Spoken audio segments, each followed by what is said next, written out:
নামটাকে দুধ দেন না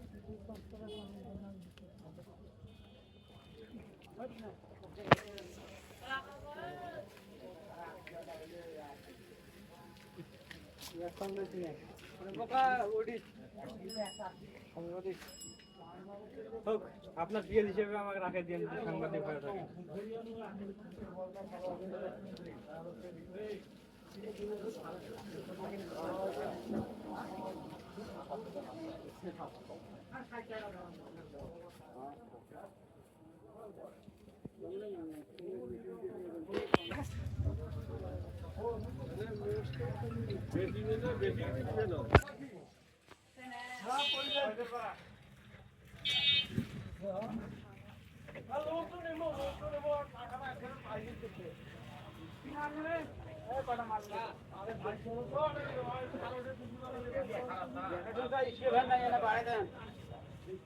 ভাই